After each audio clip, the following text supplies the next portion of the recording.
जैसे भगवान राधा और कृष्ण है, वैसे ही राम भी। राम का क्या अर्थ है? रा से ब्रह्मवैवर्त पुराण का अर्थ है। रा से राम है और मां से माधव।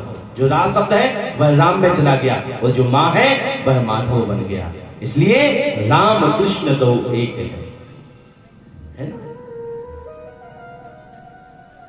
तो आज पूछती है मां पार्वती भगवान शिव से, प्रभु मैं आपसे इतना जानना चाहती हूं, मैंने पूर्व में बड़ी गलती की, मुझे क्षमा करें। मैं आपसे जानना चाहती हूं, जो नृप तनय ते ब्रह्म की नारी ब्रह्मति हो। प्रभु मुझ पर कृपा करो, मेरा नारी स्वभाव गलती हुई, बस आपसे मैं पूछना चाहती हूं। मुझे कृपया विस्तार करके बताइए किस प्रकार भगवान का जन्म होता है इस पृथ्वी पर। कहूं जथा जानकी विवाह, राज तजा जो दूषण काही। और कि बनबस की है चरित अपारा, और कहूं नाथ जिमि रावण मारा। ऐसा क्या हुआ भगवान के चरित्र में प्रभु कि भगवान को अवतार लेकर के आना पड़ा इस पृथ्वी पर। हम तो ने ध्यान से सुना, भगवान का चरित्र प्रारंभ होगा थोड़ी देर में। आज मां पार्वती इस चरित्र का प्रारंभ करवाती है भगवान शिव के मुख के द्वारा। आज मां पार्वती कहती हैं, धन्य हो गई मैं प्रभु कि मुझे आप जैसे त्रिपुरारी, आप जैसे त्रैलोक के देवता के द्वारा भगवान की भक्ति का मार्ग दिखलाई देगा और भगवान की कथा श्रवण करने का मौका प्राप्त हो रहा है। कहती मुझे उनकी कथा सुनाओ, ऐसा क्या कारण? नहीं तो हमने तो सुना है भ्रुकुटी विलास सृष्टि लय हुई। भगवान तो अगर वहीं से अपनी भ्रुकुटी को टेढ़ी कर दे तो दैत्यों का नाश हो सकता है। तो क्या भगवान दैत्यों को मारने के लिए धराधाम पर आए थे? किस कारण से भगवान ने क्यों अवतार लिया और किस प्रकार कहते हैं बनबसी कीने चरित अपारा। जो भगवान ने दंडिकारण्य में वनवास में अनेक चरित्र किए थे। और कहा नाथ जी रावण मारा, किस प्रकार क्यों रावण को मारा। मुझे कृपया भगवान के उस बाल रूप से लेकर के भगवान के संपूर्ण चरित्र की कथा का श्रवण कराने की कृपा करें। बस मैं आपसे यही प्रार्थना करती हूँ। हरे ही रामचरित सब आए, और प्रेम पुलक लोचन जल छाए। ध्यान देना सज्जनों, भगवान की भक्ति वही श्रेष्ठ है जब कोई अगर एक चर्चा में भगवान का नाम ले दे कि भगवान मुझे प्रभु की कथा श्रवण कराइए। आज साक्षात परब्रह्म परमेश्वर भोलेनाथ के नेत्रों से आंसू झलक आए। धन्य हो देवी, आज तुमने क्या चर्चा निकाली कि मैं भगवान की कथा तुम्हें श्रवण कराऊं। अरे संसार में इससे बड़ी बात क्या हो सकती है जो कोई व्यक्ति आकर के कहे चलो कथा कराते हैं। ध्यान देना सज्जनों, कोई व्यक्ति इस बड़ी बात को कह दे कि चलो आज कथा करवाते हैं। गोसाई जी लिखते हैं यहां तक कि जीवन में कोई सब कुछ त्याग करके केवल रामचरितमानस की शरण ग्रहण कर ले, रोज 2 चौपाई 5 चौपाई का पठन प्रारंभ कर दे। और तो यहां तक कहते हैं अगर घर में पत्नी अगर अपने पति से कहे कि हमें सुंदर भगवान के चरित्रों की कथा सुनाओ, रामचरितमानस उठाओ और 5 दोहे बोलो। क्यों? माता पार्वती भी तो अपने पति से ही कह रही है कि मुझे भगवान की कथा सुनाओ। मगन ध्यान रस दंड जुगो, पुनि मन बाहिर की। और रघुपति चरित महेश तब हर्षित बरनेली। आहा, जैसे ही सुना भगवान का चरित्र सुनाना है तो ऐसे भगवान का जो चरित्र है, भगवान की जो कथा है वह जीवन में कुछ बदलाव करे। राममय चरित्र हो हमारा, राममय जीवन हो।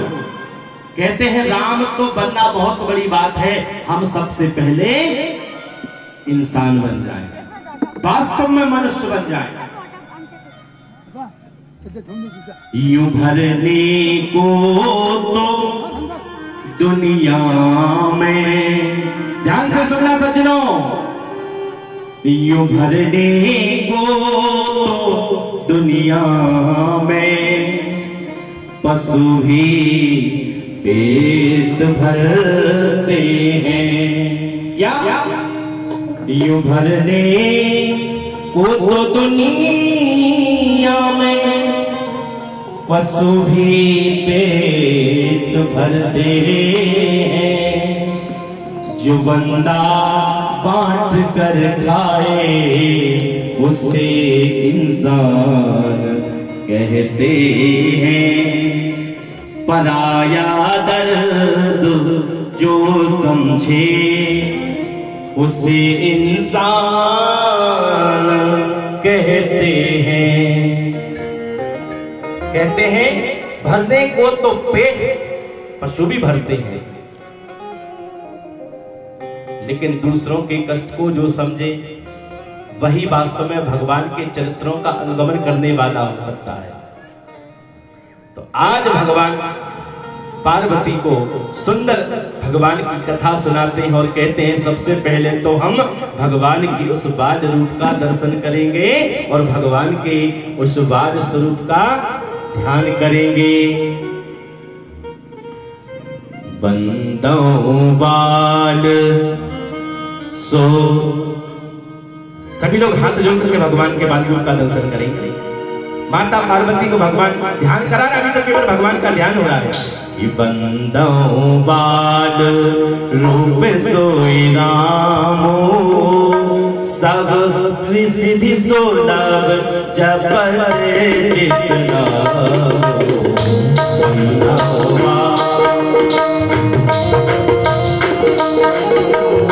सब सिद्धि सोलभ जपते जितना।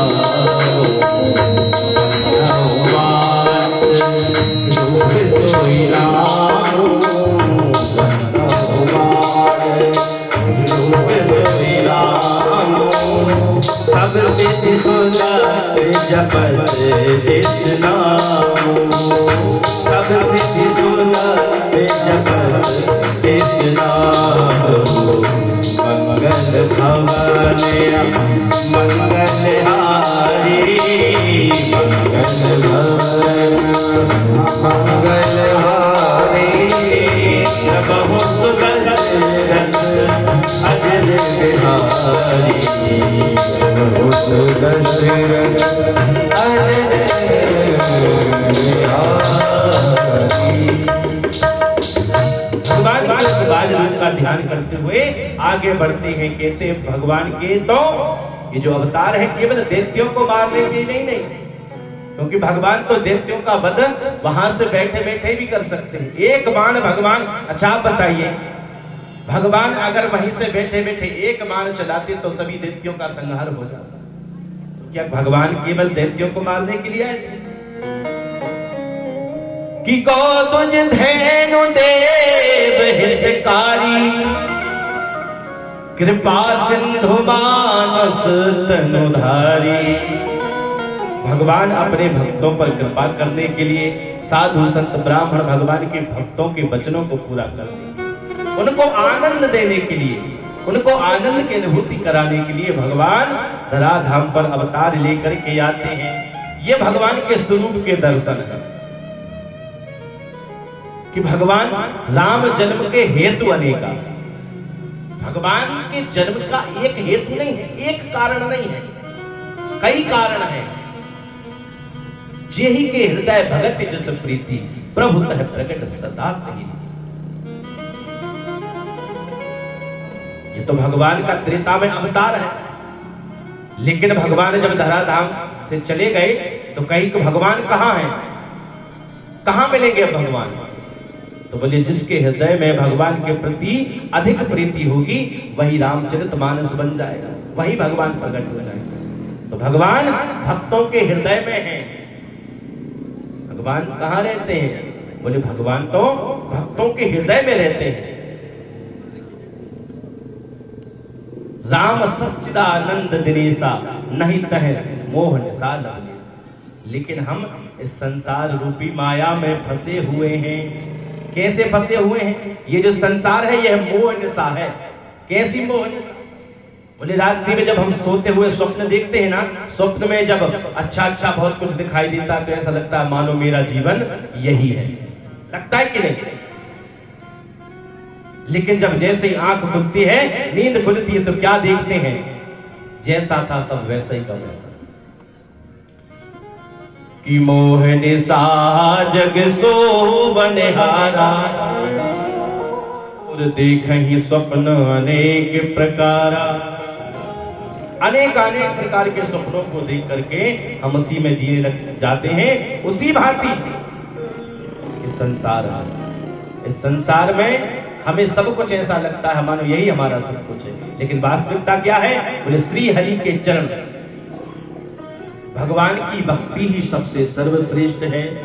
भगवान शिव आज माता पार्वती को भगवान के अनेक अनेक स्वरूप का कारण बताते हैं। भगवान ने क्यों अवतार लिया? बोले पहला भक्तों पर कृपा करने के लिए। एक कारण क्या? बोले भगवान के प्रिय पार्षद हैं। एते तौ पार्षदो मह्यम जयो विजय एव च। भगवान के पार्षद हैं जय और विजय। एक समय की बात है, भगवान के जो प्रथम अवतार हैं सनक सनंदन सनातन सनत कुमार। प्रेम से बोलो जय श्री सीताराम। आज मौसम ने थोड़ी करवट ले ली, तपन है थोड़ी सी। अब तपन तो होगी भाई, जब भगवान आ रहे हैं तो थोड़ी तपस्या तो करनी पड़ेगी। प्रेम से बोलो जय श्री सीताराम। पहला कारण बताया भगवान का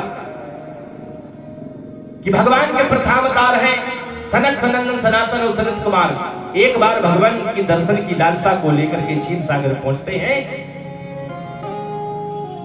और जैसे द्वार पर पहुंचे तो उनके जो द्वारपाल जय और विजय थे रोक लिया दोनों। बोले महाराज क्षमा करना, कहां पधार रहे हैं?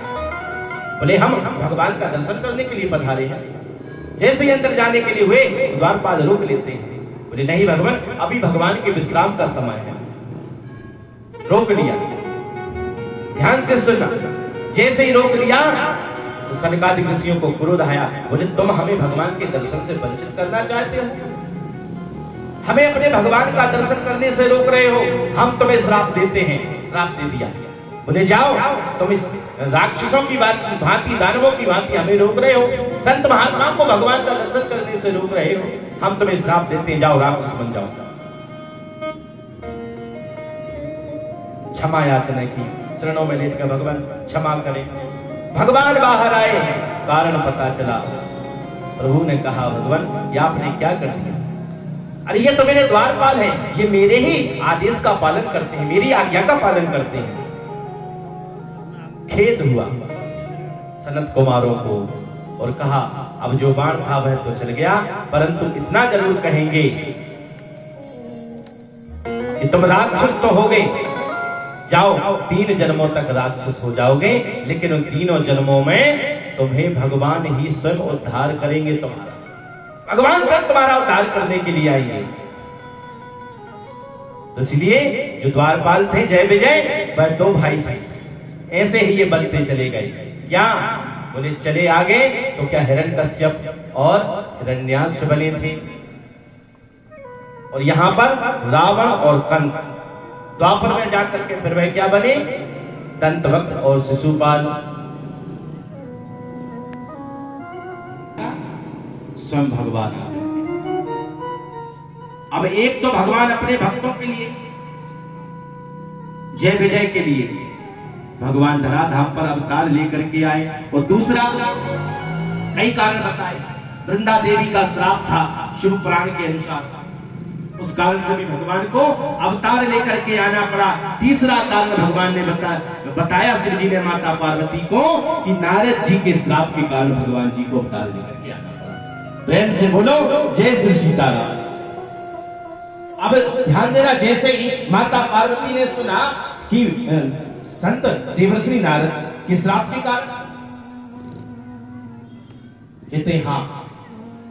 बाकी सबको संक्षेप में लिया, लेकिन कहते हैं रामचरितमानस के गोसाई जी के अनुसार, कहते माता पार्वती पति ने बीच में कह दिया कि प्रभु नारद जी के श्राप के कारण ऐसा क्या हुआ जो नारद जी को भगवान को श्राप देना पड़ा? तो गिरिजा चकित भई सुनवानी, कारण कवन श्राप मुनि दी। क्या कारण था? बड़े अचंभे में पड़ गए कि नारद जी ने भगवान को श्राप, किस कारण से मुनि ने भगवान को श्राप दिया? मैं जानना चाहती हूं। का अपराध रमापति कीना, भगवान ने ऐसा क्या अपराध किया? का अपराध रमापति कीना, मुझे बताइए ऐसा क्या भगवान ने किया कि जो श्राप भोगना पड़ा? हाँ, एक समय की बात है देवी, नारद जी समस्त संसार में भ्रमण करने के पश्चात, ध्यान से सुनना, थोड़ा प्रसंग है, उसके बाद हम धीरे धीरे भगवान की नगरी की ओर चलेंगे, क्योंकि अयोध्या यहां से चिखलदरा से कुछ ज्यादा दूरी पर है। अब यहां से जाएंगे तो समय तो लगेगा, और दूरी ना हो, लेकिन पहाड़ी इलाका है, पहाड़ी रास्ता है, तो गाड़ियां घूम घूम कर जाती हैं, थोड़ा समय तो लगेगा ही। और सबसे बड़ी बात यह है कि यहाँ पर ट्रेन व्यवस्था नहीं है, दूर जाकर के ट्रेन पकड़नी पड़ती है ना? तो प्रेम से बोलो जय श्री सीताराम।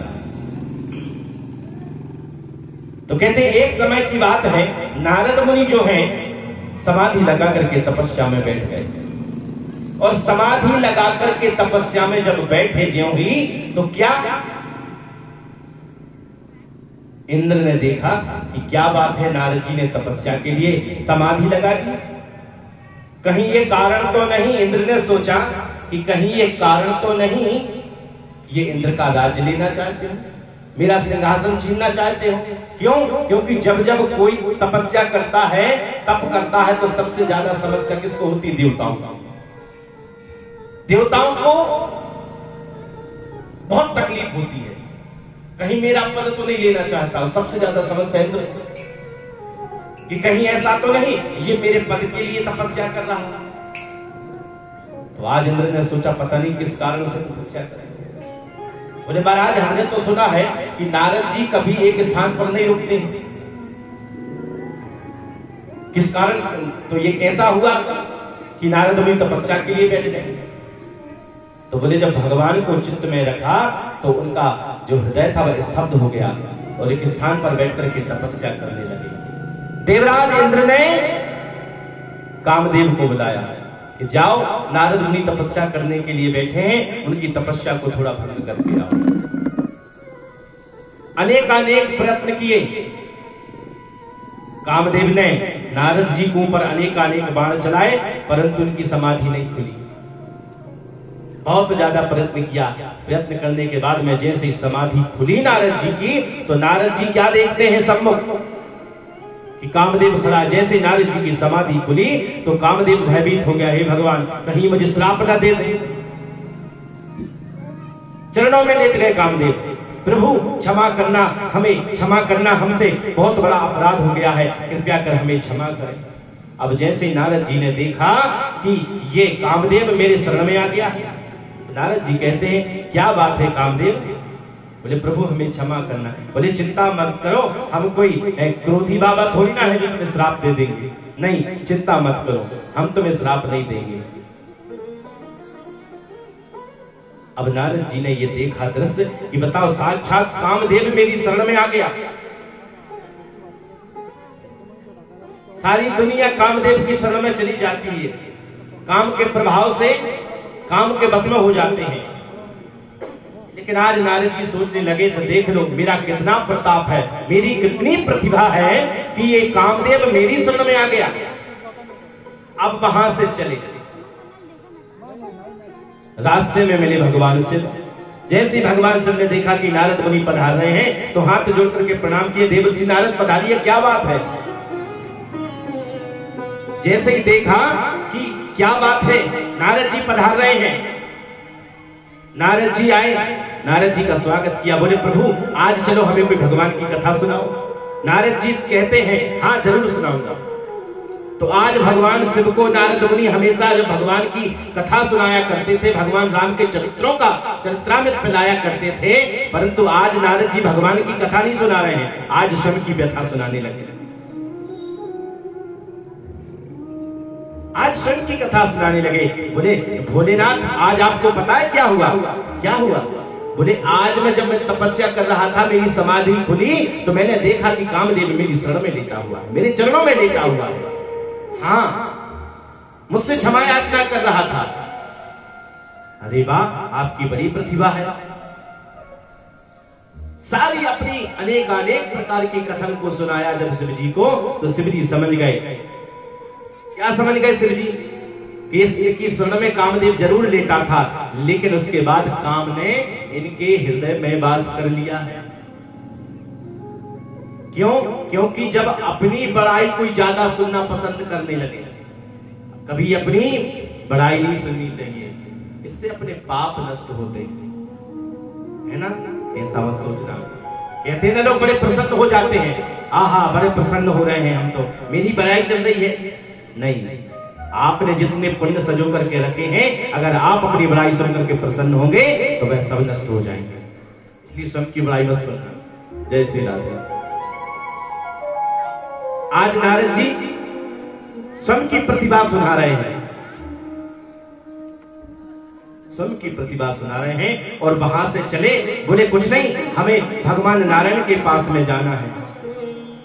भगवान भोलेनाथ ने कहा कि देवर्षि नारद, आपने जो कथा हमें सुनाई है, कृपया करिए भगवान नारायण को मत सुनाना।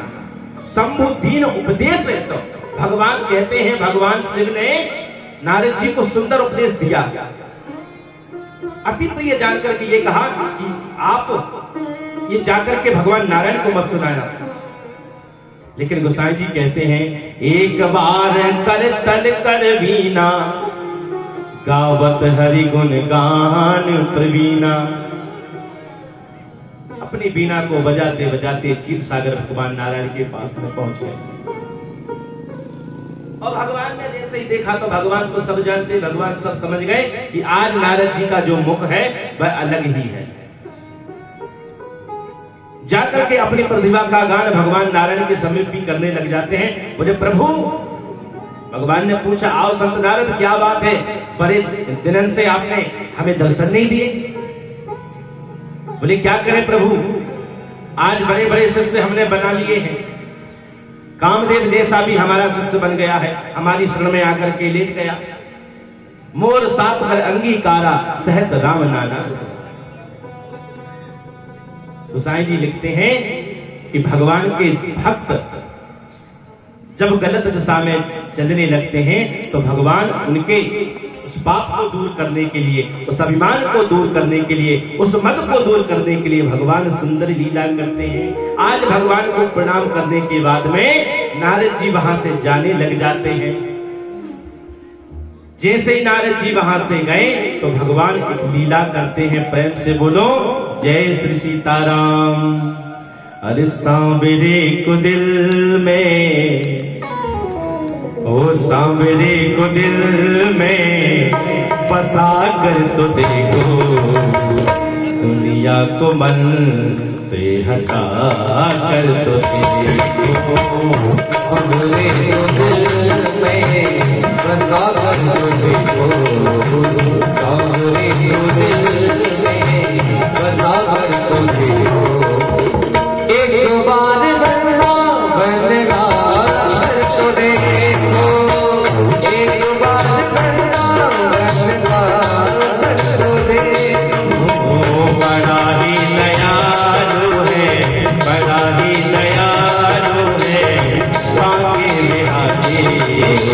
बड़ा ही दयालु है, बाकी बिहारी। एक बार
Thank you.